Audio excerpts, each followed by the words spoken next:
Vamos a cambiar de tema en la mañana informativa. A fines de octubre, el gobierno ingresaría a la reforma previsional, la que, según confirmó, contempla el fin del retiro programado y que solo existan rentas vitalicias, pero con opción a herencia. Vamos a profundizar en este tema. Para eso nos acompaña David Bravo, director del Centro de Encuestas y Estudios Longitudinales de la Universidad Católica. David, como siempre, muchas gracias por tus minutos. ¿Qué tal? ¿Cómo te va? Hola, muy buenos días, Nicolás.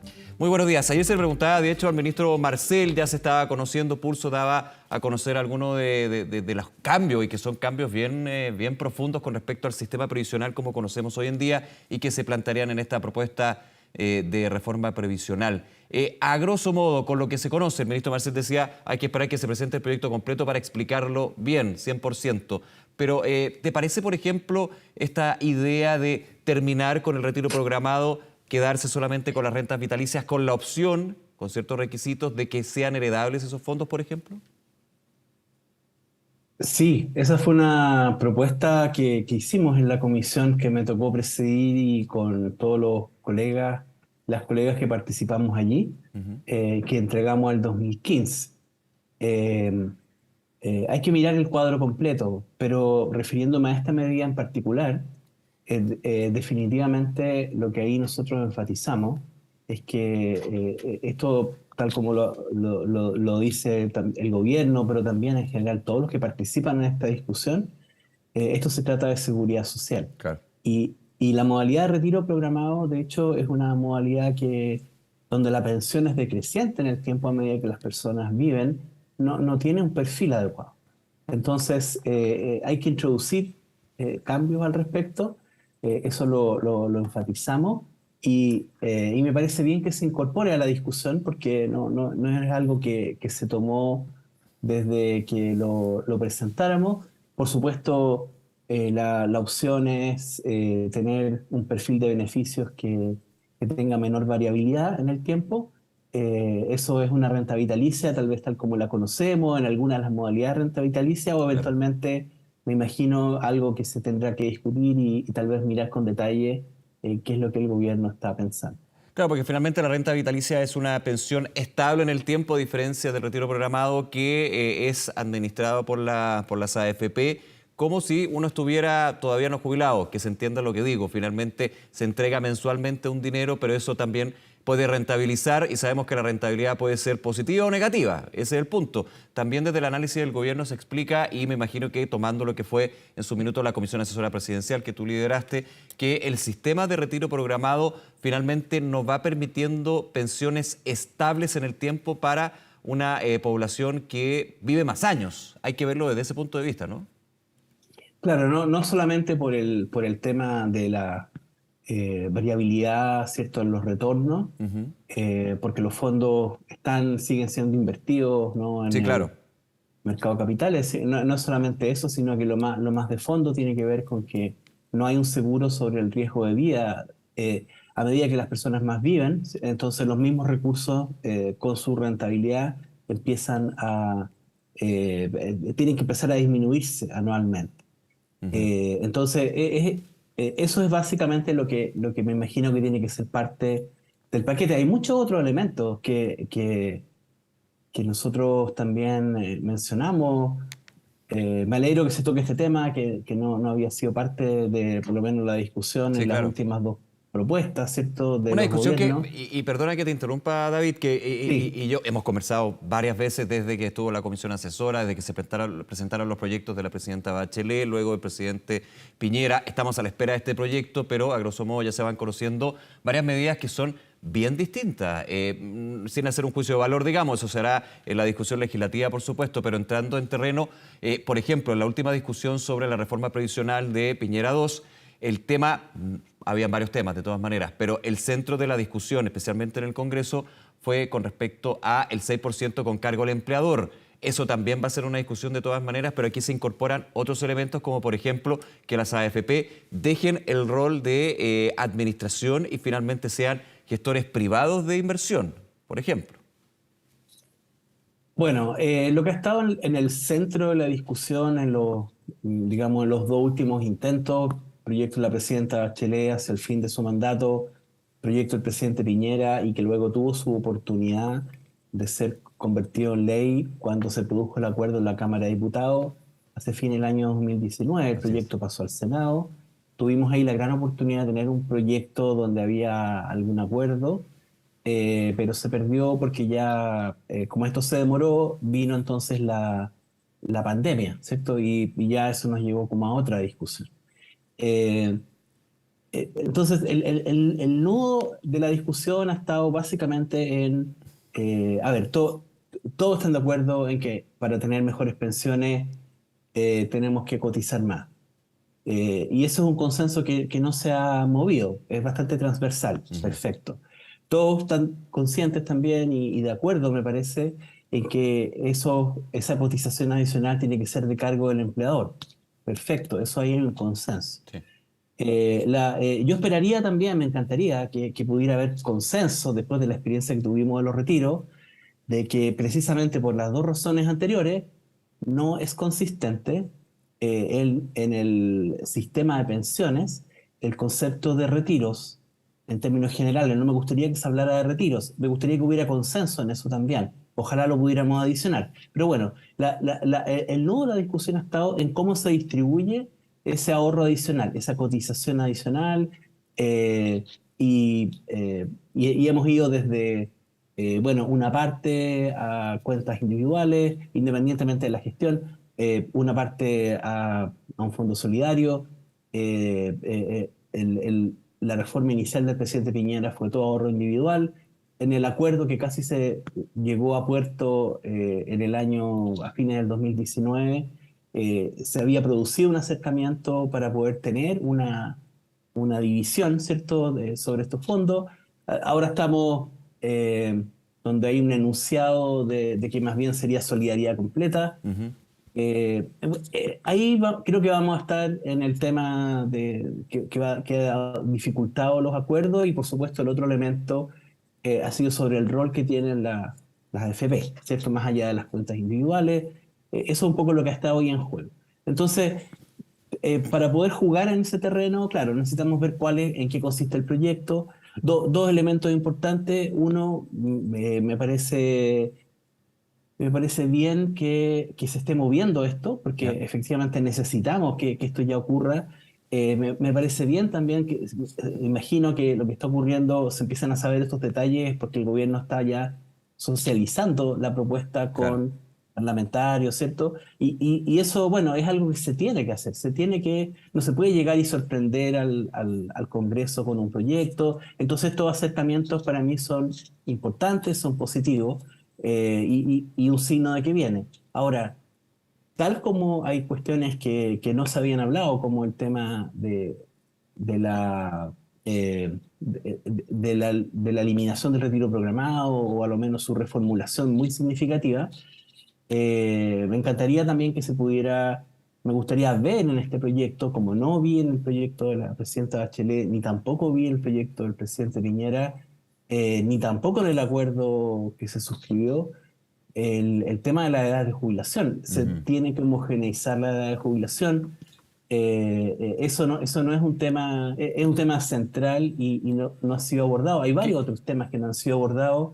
Ojalá que tengamos Claro. buenas sorpresas también para que la discusión sea más completa. Claro, el tema de la edad de jubilación siempre ha estado ahí presente, ustedes lo revisaron también en la comisión y uno llega a la conclusión, por lo menos desde afuera como espectador, que es, para entender lo que voy a decir, políticamente complejo abordar el que las mujeres tengan que trabajar más años para igualar la edad de jubilación con los hombres. Pero de todas maneras, desde lo técnico, vuelvo, desde lo técnico, hay fundamentos para justamente llegar a esa decisión. Partamos de la base también de que actualmente en Chile la persona cumple la edad de jubilación, pero sigue trabajando varios años. Y eso es justamente por la necesidad de generar más ingresos dentro de la medida de lo posible por las bajas pensiones que existen en Chile. Lo que pasa es que la pensión, 60 años no es una edad de pensión hoy día, con la expectativa de vida como se han extendido. Ujú. Ya el sistema solidario y la pensión garantizada universal reconocen que esas pensiones se empiezan a entregar a los 65 años. Eh, Decirle a una persona, usted puede pensionarse a los 60, esto se traduce básicamente en que las mujeres que ya tienen un detrimento importante, porque tienen menores densidades de cotización, hay, en fin, un conjunto de problemas que sí hay que abordar y esta reforma debe tener enfoque de género, solamente por el hecho de tener derecho a pensionarse a los 60 años, su fondo, al financiar más años y empezar antes, se traducen en una pensión que es 40% inferior a la de los hombres solamente por ese factor. O sea, un hombre y una mujer que, teniendo el mismo historial de cotizaciones, solo por el hecho de pensionarse a los 60 años, la pensión de la mujer es 40% inferior.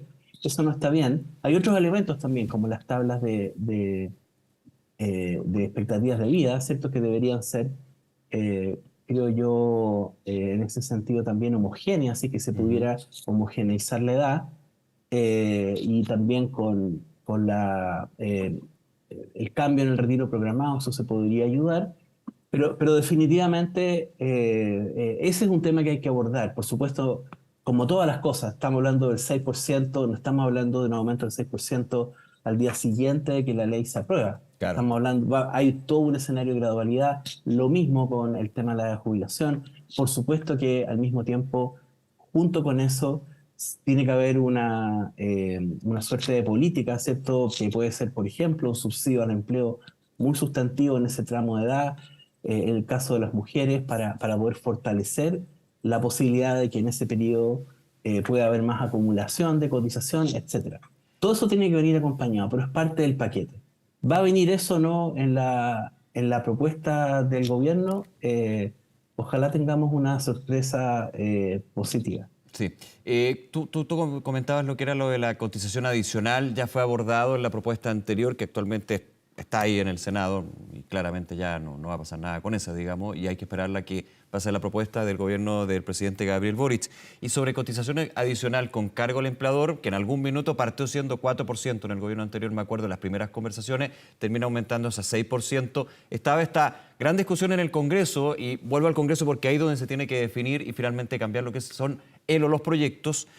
¿Cuánto era? Si el 6% iba a un fondo común, si el 6% iba a las cuentas individuales, y al parecer, por lo menos escuchando desde la socialización que se está haciendo del gobierno con los parlamentarios, desde la oposición se espera de que el 6% vaya íntegro a las cuentas individuales, no así lo que sería la propuesta del gobierno, que vaya a este fondo común o fondo solidario. Aquí con una diferencia, que a ese 6% se sumaría al 10% de cotización que todos los trabajadores mes a mes hacemos en términos del sistema previsional, pero que aumentaría un 10,5% si es que las AFP, como plantearía el proyecto, no son las que administren, tomen la cotización y administren esa cotización, sino que sean gestores privados donde uno libremente pueda acceder a ellos y sea el Instituto de Previsión Social quien administre. ¿Por qué sube a 10,5%? Lo que adelantaba Pulso el fin de semana, principalmente porque no está el costo por comisión en parte, digamos. Esto podría ser de alguna manera un cambio bien importante en lo que es la estructura, que puede ser bien técnica,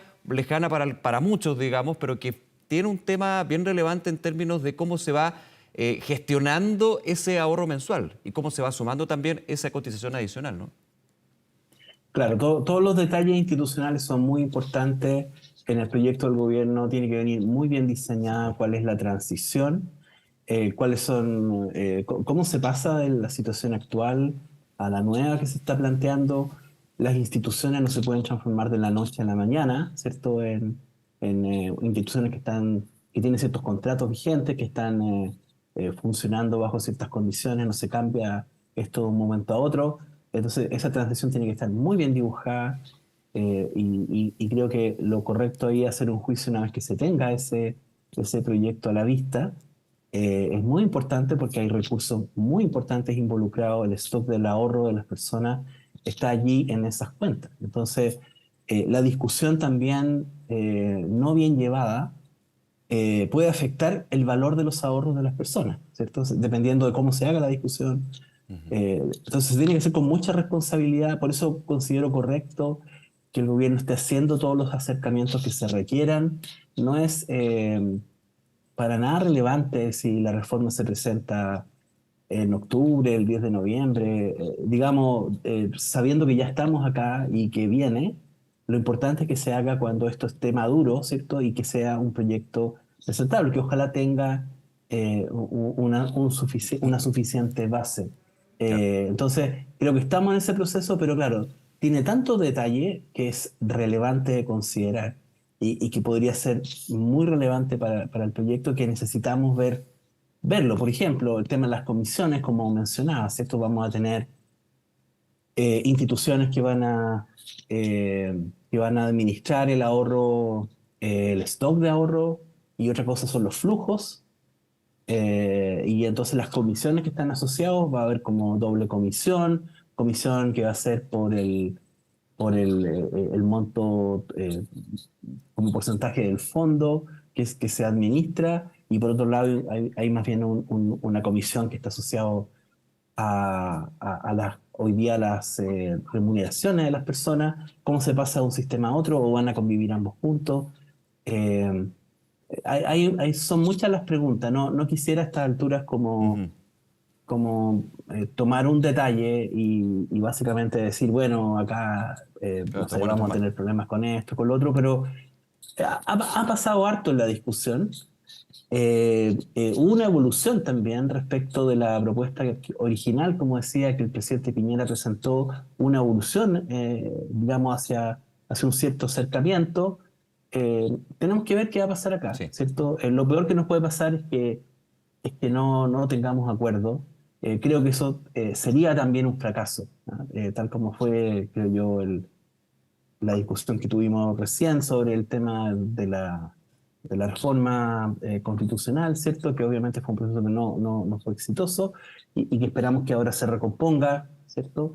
Todo eso es muy importante no fracasar Ujú. acá. Sí, claro. Este es como y me tomaría un poco lo que decía el presidente Boric en algún momento, que dijo básicamente que un poco la suerte de su gobierno también iba a ir ligado a la suerte en este proyecto, ¿ah? Si este gobierno es capaz de llevar adelante un acuerdo en esta materia y logra parar una propuesta razonable y que tenga fundamento, creo que va a ser un gran logro, Ujú. o bien un fracaso, ¿cierto? Si es que no lo logra hacer. Claro. Así es que esa es la importancia que tiene la discusión en la que nos encontramos. David Bravo, bueno, vamos a seguir de todas maneras y seguro conversando sobre este y otros temas. Muchísimas gracias, como siempre, David, por este tiempo. Que tengas muy buen día. Gracias a ti, Nicolás. Hasta luego, un Muy abrazo. bien.